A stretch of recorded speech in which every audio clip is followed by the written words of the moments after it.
Hi everyone, I am Chandresh Mehta. Welcome back to my channel Step Up. So in previous lecture we had completed the concept of growth and development and the stages of development. If you haven't seen that video, go and check out that video first. And today we will start with the types of development. तो अगर हम बात करें development की तो we all know कि development जो है कहाँ से शुरू होता है कहाँ तक चलता है. It goes from conception to death. जैसे ही माँ बच्चे को कंसीव करती है तो उस समय से डेवलपमेंट शुरू होती है और मृत्यु तक चलती है. Means it is a life long process. तो हम बात करेंगे ये डेवलपमेंट किन किन एरियाज़ में होता है, क्या क्या बात करते हैं, क्या क्या चेंजेस आते हैं इन एरियाज़ में, तो ये बात करेंगे. तो ये है physical development, cognitive development, social development, emotional development and moral development. In aspect में देखेंगे कि किस तरह से बच्चे की डेवलपमेंट होती है. तो अब बात करते हैं फर्स्ट एस्पेक्ट ऑफ डेवलपमेंट, तो दैट इज़ फिजिकल डेवलपमेंट, शारीरिक विकास. आपका जो शारीरिक विकास है वो रिलेटेड है आपके इंटरनल हो चाहे एक्सटर्नल ऑर्गन है उसके विकास से. लाइक मसल्स, बोन्स का बढ़ना, हाइट का बढ़ना, वेट का बढ़ना, आपके ऑर्गन सिस्टम का. तो इनमें जो चेंजेस आते हैं that is related with physical aspect. ठीक है, इट डिपेंड्स ऑन हेरिडिटी. और जो फिजिकल डेवलपमेंट है आपका वो हेरिडिटी से रिलेटेड है, हेरिडिटी पे डिपेंड करता है. मींस हेरिडिटी क्या है कि ऐसी क्वालिटीज़ जो कि एक बच्चा जो है इनहेरिट करता है अपने पेरेंट्स से, तो उसको हम हेरिडिटी कहते हैं. जैसे सपोज दैट आपके पेरेंट्स की हाइट जो है ज़्यादा है तो देखा जाता है कि आप जो मतलब जो बच्चे होंगे उनकी हाइट में भी वो इफ़ेक्ट करेंगे. उनकी हाइट को, जो बच्चे की हाइट होगी वो भी अपने पेरेंट्स की जितनी होगी, तो ऐसा देखा जाता है. तो हेरिडिटी का इफ़ेक्ट पड़ता है फिजिकल डेवलपमेंट पर.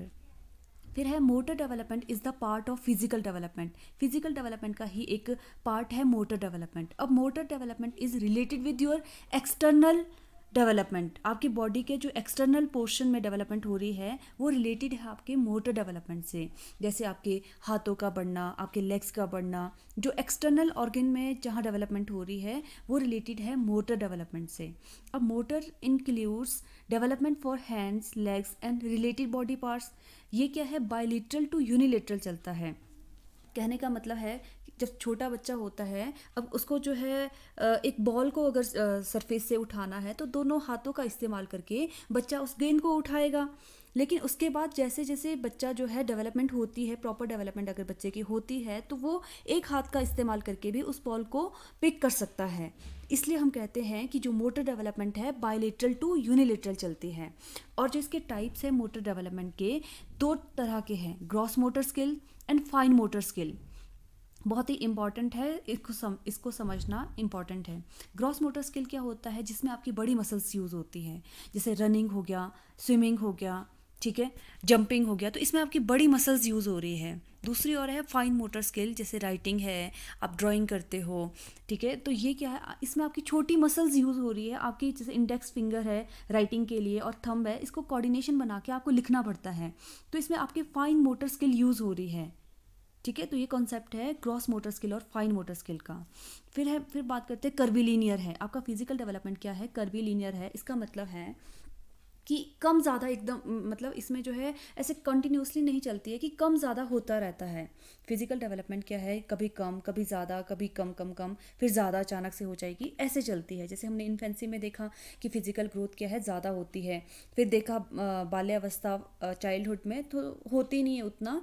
फिर जो है एकदम देखा हमने एडोलेसेंस में तो एकदम स्पर्ट ग्रोथ देखा. तो ऐसा होता है कि कम ज़्यादा मतलब ऐसे चलता है. जैसे इन पिक्चर्स में दिखाया भी गया है, जैसे ये बच्चे हैं रनिंग कर रहे हैं, तो रनिंग करते हुए इनकी जो बड़ी मसल्स हैं वो यूज़ हो रही है. तो बड़ी मसल्स का यूज़ होना मतलब यहाँ पे बच्चा जो है अपनी ग्रॉस मोटर स्किल का यूज़ करके रनिंग कर रहा है.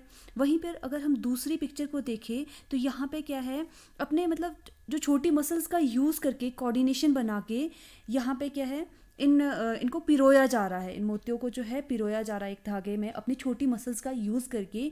तो इट इज़ द, हम कह सकते हैं कि example of fine motor skill. तो ये है जो यहाँ पे रनिंग हो रही है बच्चों के द्वारा, तो ये एग्जाम्पल है ग्रॉस मोटर स्किल का.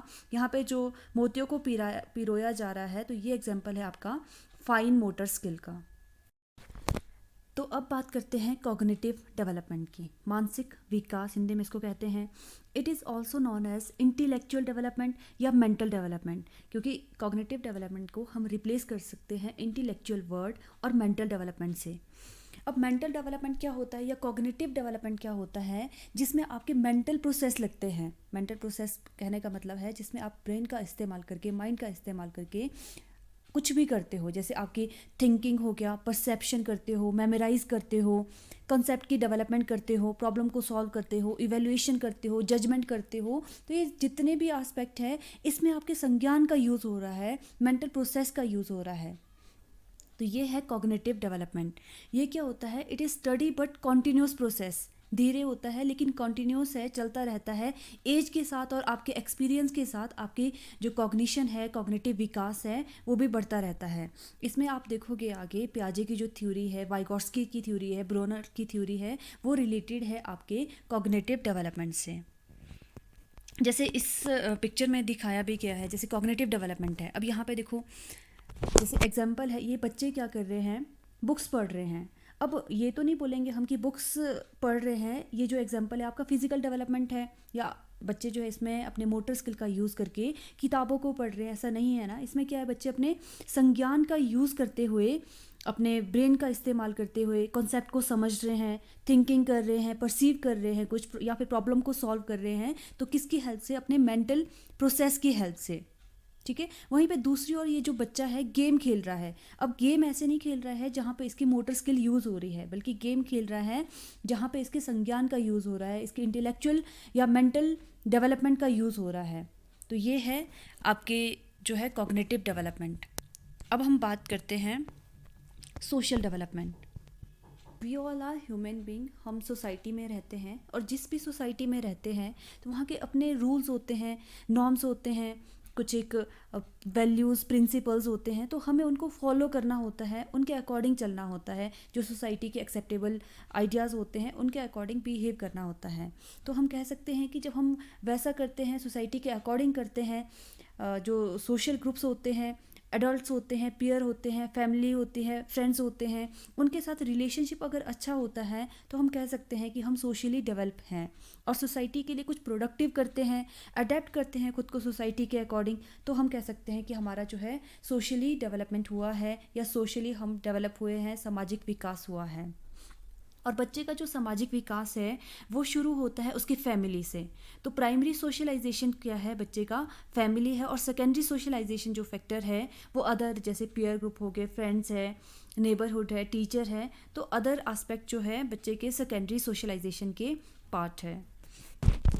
तो बात करते हैं इमोशनल डेवलपमेंट की, संवेगात्मक विकास की। तो emotional development it refers to the ability to recognise, express and manage feeling at different stages of life. ये फंडा है टोटली आपकी फीलिंग्स का, कि आप अपने फीलिंग्स को कब, कहाँ, कैसे जो है एक्सप्रेस करते हो। तो इमोशनली जो हम कह सकते हैं कि इमोशनली वही इंसान स्टेबल है, डेवलपमेंट है, जब उसको पता है कि अपने इमोशंस को कब, कहाँ, कैसे रिएक्ट करना है, कैसे एक्सप्रेस करना है। सपोज दैट देखो, अब गुस्सा करना है, एंगर है, वो हर किसी को आता है, हर कोई गुस्सा करना जानता है। लेकिन सही समय पर, सही अमाउंट पर, सही पर्सन पर, एक सही वे में गुस्सा करना जो कोई जानता है, जो एक प्रॉपर वे में इस तरह का रिएक्ट करता है, तो हम उसको कह सकते हैं कि वो बैलेंस है या इमोशनली स्टेबल है। लेकिन हर कोई कभी भी झड़प दे किसी दूसरे पर्सन पे तो हम उसको इमोशनली स्टेबल नहीं कहेंगे। उसका हम नहीं कह सकते कि वो पर्सन इमोशनली डेवलप है, संवेगात्मक रूप से जो है उसका विकास हुआ है, क्योंकि अपने उसको नहीं पता है कि कब उसने अपने इमोशंस को कब, कहाँ, कैसे एक्सप्रेस करना है। तो हम उस पर्सन को इमोशनली स्टेबल नहीं कह सकते हैं। It depends on physical development, कि अगर आपका फिजिकल डेवलपमेंट, अब आपका शरीर अगर ठीक है, साथ दे रहा है, प्रॉपर आपका फिजिकल डेवलपमेंट हुआ है, तो आपका मानसिक विकास भी होगा, सोशल विकास भी होगा, इवन आपका इमोशनल जो डेवलपमेंट है वो भी प्रॉपर होगा। कहने का मतलब है जितने भी एस्पेक्ट है they are inter related with each other. एक का फ़र्क दूसरे पे पड़ेगा, दूसरे का फ़र्क तीसरे पे पड़ेगा। ये मतलब है कहने का। It depends on cultural background of family. Children emotions are more intense than the adult. As they grow they learn to hide and control their emotions. कि अब बच्चों के इमोशंस कैसे होते हैं कि थोड़ी देर के लिए गुस्सा आ जाता है बच्चे को, चॉकलेट दिखा दे तो उनका गुस्सा शांत हो जाता है। वहीं दूसरी और जो अडल्ट होते हैं 5 दिन तक मुंह फैला के बैठते हैं, 10 दिन तक बैठते हैं, तो मुश्किल होता है कहने का मतलब उनको मनाना। तो जैसे जैसे बच्चे बड़े होते हैं उनको वो सीख जाते हैं अपने इमोशंस पे कंट्रोल करना और अपने इमोशंस को हाइड करना। तो अब बात करते हैं मॉरल डेवलपमेंट की। मॉरल डेवलपमेंट क्या है कि सही गलत की पहचान, कि जब आपको अंडरस्टैंडिंग हो जाती है कि क्या सही है क्या गलत है, उस केस को वहाँ पे जो है हम कह सकते हैं कि बच्चे की डेवलपमेंट हुई है। जब अपने अपने रूल्स के अकॉर्डिंग, अपने वैल्यूज़ के अकॉर्डिंग जो बच्चा अंडरस्टैंड करता है कि हाँ ये सही है ये गलत है, तो उसको हम कह सकते हैं कि बच्चे की मॉरल डेवलपमेंट हुई है। जैसे इस केस में यहाँ पे देखते हैं कि अब ये बच्चा है, इसके जो है कान भरे जा रहे हैं, ये इसके दोस्त हैं, ये क्या इसके कान भर रहे हैं, ये बोल रहा है कि ऐसा हुआ, उसने जो है ऐसे मुझे सुनाया, ये बोल रहा है ये अपनी सुना रहा है। अगर ये बच्चा जो है इन दोनों की ना सुनकर अपनी अंडरस्टैंडिंग के अपने ही अंडरस्टैंडिंग के बेस पर सही गलत का कंक्लूज़न निकालता है, तो हम कह सकते हैं कि ये बच्चा नैतिक रूप से इसका विकास हुआ है, मॉरली इसका जो है डेवलपमेंट हुआ है। जैसे यहाँ पे सेकंड जो पिक्चर है, यहाँ पे इस केस में हम कह सकते हैं कि इनका हम नहीं कह सकते हैं कि इनकी मॉरल डेवलपमेंट हुई है, लेकिन हाँ इस केस में हम ज़रूर कह सकते, यहाँ नहीं कह सकते हैं, लेकिन इस केस में ज़रूर कह सकते हैं कि इस बच्चे की जो है नैतिक विकास हुआ है। तो अगर हम कंक्लूज़न निकालें आज के टॉपिक का, तो हमने स्टडी किया टाइप्स ऑफ डेवलपमेंट, जहाँ की हमने डेवलपमेंट के डिफरेंट एस्पेक्ट को स्टडी किया, like physical development, cognitive development, social development, emotional development and moral development.